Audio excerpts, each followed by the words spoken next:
terutama di dalamnya majelis ilmu. Hadisnya sangat agung karena cukup panjang, saya terjemahkan langsung. Hadis ini riwayat Bukhari.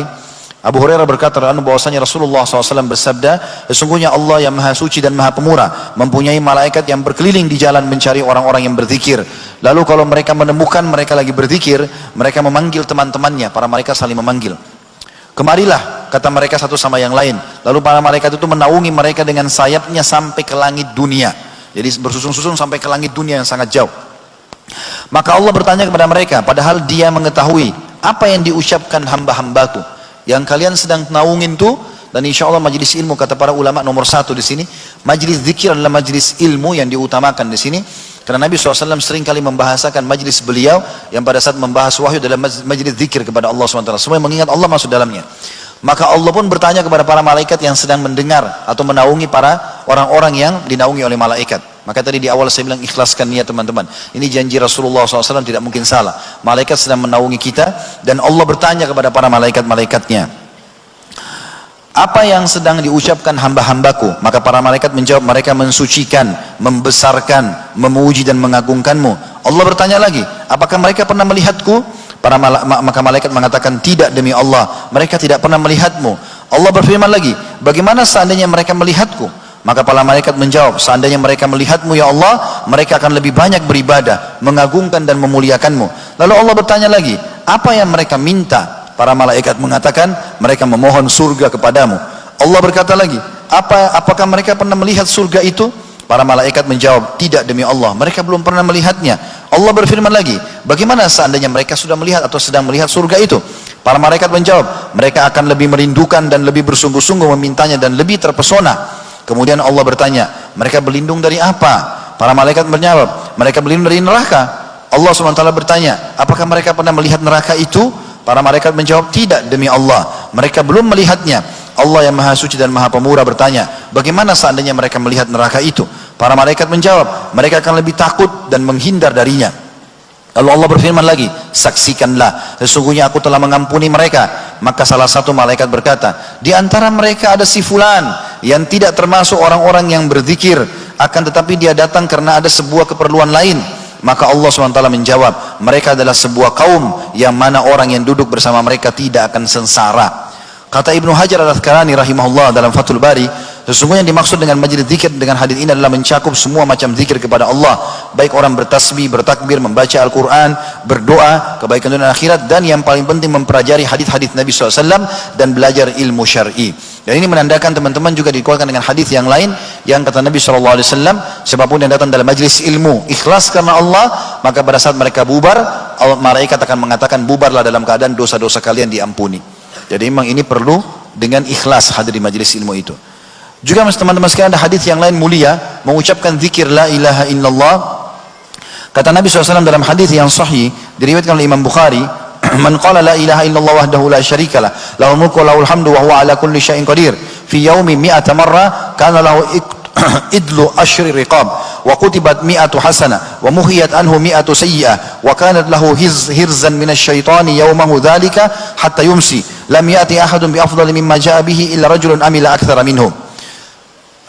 Artinya, barang siapa yang membaca la ilaha illallah wahdahu la syarikalah, tidak ada Tuhan yang berhak disembah kecuali Allah dan tidak ada sekutu bersamanya, lahul mulku wa lahul hamdu, dia memiliki kerajaan dan puji-pujian, wa huwa ala kulli syai'in qadir, dan dia mampu mengerjakan apa yang dia inginkan, dalam satu harinya 100 kali maka akan dicatatkan baginya pahala membebaskan 10 orang budak, dicatatkan baginya 100 pahala, dihapus darinya 100 dosa, dan akan diberikan perlindungan dari syaitan di harinya itu sampai dia tiba di sore hari.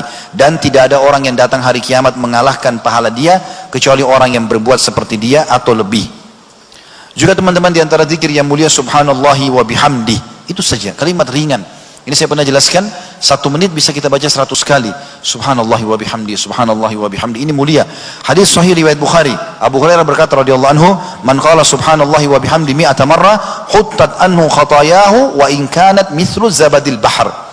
Siapa yang mengucapkan subhanallahi wa bihamdi, maha suci Allah dan segala puji baginya 100 kali dalam sehari, akan digugurkan, dileburkan semua kesalahannya walaupun sebanyak buih di lautan. Ini 100 kali sekitar 1 menit. Lagi lampu merah, lagi di jalan, lagi tunggu antri lift, lagi belanja di pasar, bisa diucapkan subhanallah wa bihamdi sampai 100 kali. Dan juga mengucapkan subhanallah, terutama saya bilang tadi di 10 awal Zulhijjah ini teman-teman sangat mulia. Ya, karena zikir ini adalah yang diperintahkan oleh Nabi SAW. Dalam hadis yang sahih riwayat Muslim, Mus'ab bin Sa'ad radhiyallahu anhu berkata, "Kunna inda Rasulillah SAW faqala ayajizu ahadukum ay yaksiba kulla yawmin alfa hasanah?" Fasa'alahu sa'ila min julasai, "Kaifa yaksibu ahaduna alfa hasanah?" Qala yusabbihu mi'ata tasbihah fayuktabu lahu alfu hasanati wa yuhattu anhu alfu atau yuhattu alfu khati'ah. Kami pernah berada di sisi Rasulullah SAW lalu beliau bertanya, apakah seseorang di antara kalian tidak mampu memperoleh 1000 pahala dalam sehari? Maka kata para sahabat, atau apakah kalian tidak mau mendapatkan 1000 pahala dalam sehari? Kata para sahabat, bagaimana bisa kami mendapatkan 1000 pahala ya Rasulullah? Kata Nabi SAW, bertasbih 100 kali, subhanallah, subhanallah, subhanallah 100 kali, maka akan ditulis baginya 1000 kebaikan dan dihapus darinya 1000 kesalahan. Yang terakhir teman-teman, yang ke-15 adalah berbuat semua jenis amal soleh, terutama bakti dengan kedua orang tua.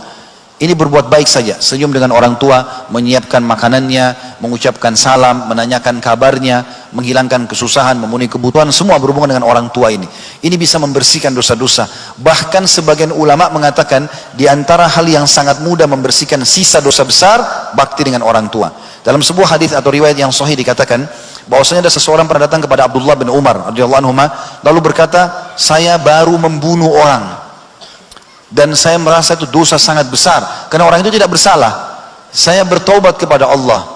Kira-kira apa langkah yang paling cepat membuat dosa saya dimaafkan?" Maka pertanyaan Abdullah bin Umar, "Apakah kedua orang tua masih hidup?" Kata dia, "Tidak ada lagi. Tidak ada ayah, tidak ada ibu." Lalu dia mengatakan, "Kalau begitu, pergilah dan bertobatlah kepada Allah, kemudian beribadalah sampai ajal datang." Lalu Atha bin Abi Rabah, salah satu perawi hadis ini mengatakan, "Wahai Ibnu Umar, saya ingin bertanya, kenapa anda tanya ibu dan ayahnya?" Kata Abdullah bin Umar, "Saya tidak pernah menemukan penyampaian Nabi SAW yang paling cepat dalam membersihkan dosa dibandingkan dengan bakti kepada kedua orang tua." Telepon, kalau sudah di Makassar sekarang atau di kota-kota besar, orang tua masih hidup ada di kampung, telepon, tanya kabarnya, minta didoakan. Doa para ulama atau doa-doa para orang tua itu sangat makbul. Bahkan sebagian ulama mengatakan walaupun orang tua itu kurang dalam ibadah, tetap doanya diprioritaskan oleh Allah Subhanahu wa taala, sebagaimana sabda Nabi SAW yang berbunyi, "Doa orang tua untuk anak tidak akan ditolak." Mumpung mereka masih hidup teman-teman, berdoalah. Sebagian salaf pada saat orang tuanya meninggal satu, dia menangis terisak-isak, ditanya oleh muridnya, "Kenapa?" Dia mengatakan, "Karena setengah pintu surga sudah tertutup, tinggal setengah lagi, saya harus mengejarnya sebelum yang satu ini tertutup lagi buat saya." Allahu alam. Ini bahasan kita insyaallah. Mudah-mudahan apa yang kita kutip pada hari ini bisa mengambil atau diambil manfaat darinya, dan kita berdoa kepada Allah SWT semoga baris kita diberkahi adanya.